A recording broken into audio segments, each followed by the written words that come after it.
few years back, one of our fleet elders said something that really resonated with me. He said, "Everybody has a rock up here with their name on it, and if you fish long enough, you'll find it. Or rather, it'll find you." And as Pat told you, I started doing this when I was 7, so it's 28 years. And this is the story of finding my rock. I was 13 when the Willie Lee became an all-female operation. Commercial fishing was something that my parents and I had done as a team. I didn't understand that our family of 3 had become a broken pair. 6 years into our lives as trollers, it'd been a struggle. My dad didn't believe that we'd be able to make a living fishing, so he got a real job on land. Because we couldn't afford to lose his steady paycheck, he stayed south, while my mom took the helm of the Willie Lee. At least that's the way my parents explained it to me. It was easier to say that we were poor than to admit that my parents' marriage had found their own rock. As soon as the school year wrapped up in mid-June, my mom and I began the trip north, Anacortes to Sitka. We were rushing to be able to get up in time to fish some hatchery openings, shake the gear out, and my mom divided the wheel watches between us so we could run straight through. 2 mornings into our journey, she shook me awake at 5. "It's time for your shift. I need to get some sleep." I stumbled up to the cabin, blanket robed. "Let me show you where we are." My mom stood at the chart table. Time out. I need to tell you guys exactly what was happening on that boat here and who I was at the time. I think some of you are parents, yeah, and have had some experience with teenagers. And I'm sure that your teenagers are lovely people, and I was not. And take the worst that you can imagine, and that's about where we were on this boat. So when my mom wanted to go over the chart with me, I waved her away, and I snapped at her. I said, I know where we are." Nice, huh? When she lay down in the bunk behind me, my whole body relaxed. Moments like those allowed the fantasy that the Willie Lee was my ship and I was alone at sea. As daybreak peeled back the night sky, various impressions of gray broke through, far away, with a vast ocean between us. An island faintly emerged to our starboard, on the farthest lip of the horizon. The empty radar and my bleary eyes agreed. There were no other boats around. Everything looked good. And moments later, my head nodded to my chest. So I want to tell you a little bit about the Willie Lee also. It's a 54-foot fiberglass double-ender, and she was only 4 years old at the time. That's just a baby in boat years. My folks had found her as a bare hull in Port Townsend. The man building his retirement cruiser had fallen ill from the glass, and so when my parents offered him a waterfront piece of property in Petersburg as a trade, he said sure. And in the fall of 1987, we parked this broken down motorhome in front of the barn that housed this giant canoe. And my parents didn't know that it was impossible to bring this bare skeleton to a fishable, seaworthy vessel in 9 months. And so that's what they did. To their credit, it took a fanatical level of commitment, rising at 6 every day and coming to the camp or bunk late at night every day, 9 months. And they did it, but as spring bled into summer, you find shortcuts. You get a little frantic. And some things, they went the easier route, like instead of screwing around with building a settee, they ran to Costco and got a picnic table and bolted it down in the middle of the floor of the cabin. And Other things got overlooked entirely, like installing a watch alarm. So there was no beeping safety net to escalate to siren alarm. And some people might credit the divine intervention here, or a guardian presence. And me, I can't tell you how my mom and I both simultaneously leapt up from our sound sleeps to see rocks and trees rushing toward us. Before and since, 7 knots has never felt so fast. I don't remember sound. I can't tell you if either of us gasped, cried out in shock, or screamed F. I remember my mom flinging herself at the throttle, slamming us into neutral, and then reverse, in a desperate effort to prevent what was already a done deal, and while throwing one arm across my chest, as if we were in a screeching car. But mostly I remember rocks. The Willie Lee ground to a halt. The tide was going out, exposing a stone-shouldered shoreline that curled, swan-like, into the cliffs we now nestled against. The air smelled of the pine trees topping our cradle, their cheery scent an obscene shift from the brine we'd been breathing.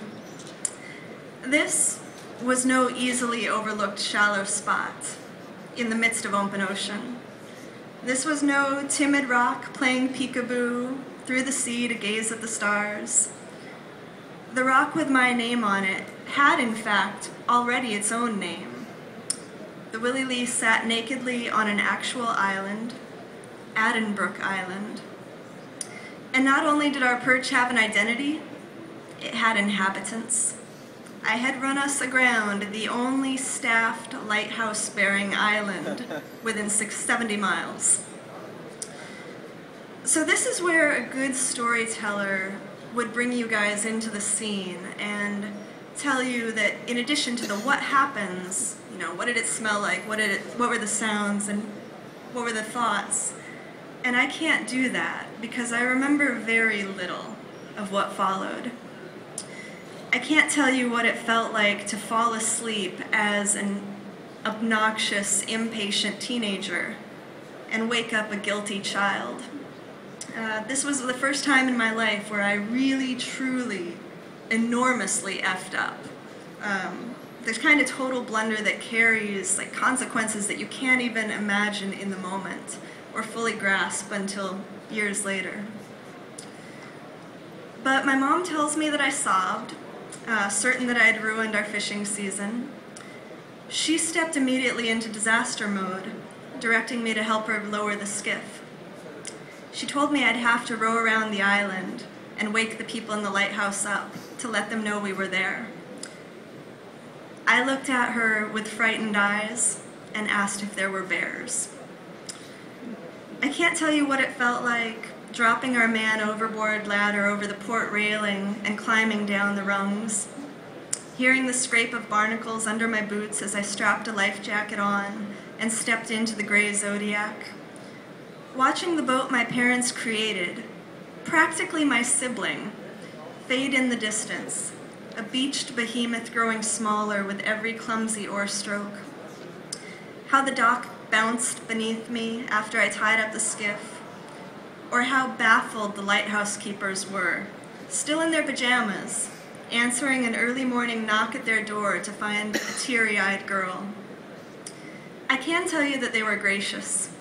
The woman made us breakfast. My mom didn't eat. As the tide retreated, the Willie Lee listed hard over. Her starboard trolling pole mingled with hemlock and spruce, as if seeking a return to its own rooted origins. Remarkably, our prop and rudder appeared undamaged. As we waited for the incoming tide, it seemed that we might escape absolute fiasco. But when all the Willie Lee's 43-ton weight settled against a single pointy rock, that spire pierced the fiberglass below the forecastle floorboards. By mid-afternoon, the tide floated us upright and into the next inevitable step. A float plane and several Canadian fishermen joined us, delivering water pumps and 2 men boarded the Willie Lee to accompany us on the white-knuckled transit. We began a slow jog to Shearwater, a village 40 miles north with a boatyard and a hoist hefty enough to handle our girl. After everything that I don't remember about that day, this here is where my memory kicks in. 10 miles in, one of the water pumps goes out. Salt water immediately wells up over the stateroom floorboards and begins licking up the stairs. One of the men exclaims, "We're gonna lose her." My mom barks back, "No, we're not." She dives into the forecastle, buckets in hand. 5 gallons at a time, she flings them up to me to throw the ocean back out the cabin window until the men got another pump going. We made it to Shearwater. Tied to the dock, pumps growled all night long, cycling water back out as quickly as it came in, before the relief of being hauled the next morning. Evaluating our injuries, the 2 boatyard guys determined that sometimes things have to be made worse before they can be made better. They sliced out the ragged fist punched through the Willie Lee's belly, carving a smooth new cavity big enough to walk through. My mom spurred the fiberglass guys to work faster, to stay later, to get us patched and back underway. Daily treks to Shearwater's lone restaurant kept them plied with pizza and beer. She labored tirelessly alongside them, perhaps hoping that chauvinism would inspire a greater work ethic. My mom subscribed to the belief that anything that happens aboard a ship is ultimately the captain's responsibility. She assured me that I wasn't to blame. Apparently, I took her assurances to heart, because while my mom sweated over glass and resin, I focused on a boy. Donnie was 16 and had just returned from boarding school in Victoria. I was captivated by his broad grin, long dark hair, and sepia eyes, and he was intrigued to find an unknown girl in his town of 50 residents. When he asked my age, I fibbed myself 2 years older. Casually abandoning ship, I spent hours in his battered Ford truck, talking, reveling in the thrill of that first mutual crush, bouncing up old logging roads in the hillside over town. During one of these rides, a long-legged wolf paused in the middle of the dirt path, fixing us with a golden stare before bounding into the surrounding forest. Back at the boat, I couldn't wait to tell about this exciting encounter. The boatyard guys nudged each other in a way that I didn't understand, snorting that I'd been riding with a wolf. Shearwater was a place of conflicting time zones. My mom's sleepless ordeal slogged by, while my first romance danced past, mambo quick. 10 days and $43,000 later, the Willie Lee splashed, tethered to the dock to confirm her shiny new underside was watertight. If it made it through the night without any leaks, we'd be back underway to Alaska at dawn. Years later, I would be an old pro at leaving sweethearts. When the salmonberry began to bloom, I'd sense the soil shifting beneath my feet and know that it was time to head back out to sea. But in Shearwater, I just started to learn what it was like to feel someone's gaze like sunshine on my face. I hadn't yet learned how to say goodbye. Donnie was a good teacher. We sat in the lobby of the inn overlooking the dock, wordlessly feeling time slip by, until he picked up my hand and pulled me to my feet with a smile. "Come on." He led me to the side exit the staff used for their smoke breaks, a butt-filled coffee can on the landing. We sat on wooden steps under a skyscape of stars so brilliant they blotted out the blackness behind. He traced my cheek with a fingertip and tilted my face to his. I interrupted that first kiss, whispering against his lips, "I have to tell you something. I'm 13, not 15. He chuckled, "Liar," and pulled me back in. The Willie Lee's new skin proved seaworthy, and we did indeed get underway at dawn. We missed the hatchery openings, but made it to Sitka in time for a July 1st king opening. My folks split up the following year. Though my mom went on to skipper the Willie Lee for another 6 years, my dad ended up being right. Ultimately, they weren't able to make it fishing. A couple bad seasons struck right after my mom sank everything into an expensive refrigeration system, not to mention fixing the bottom of the boat. And she had to return to a land job herself, selling the vessel that had been my parents' final creation together. I guess the boy of my first kiss left our encounter with a pretty good impression of mariners in need. Donnie grew up to join the Canadian Coast Guard. He's a rescue specialist in Bella Bella. The Willie Lee is still fishing out of Sitka, and so am I. My sweetheart Joel and I have our own trawler, the Nurka. She has a good watch alarm, and I'm quick to turn it on. It's been 22 years since I met the rock with my name on it. I've gone by Addenbrooke Island dozens of times, almost every spring and fall. As if passing an old friend that I had a falling out with and can't really remember why, I always nod a respectful greeting while giving that rough shoreline a wide berth. I've not fallen asleep at the wheel since. So, thanks guys.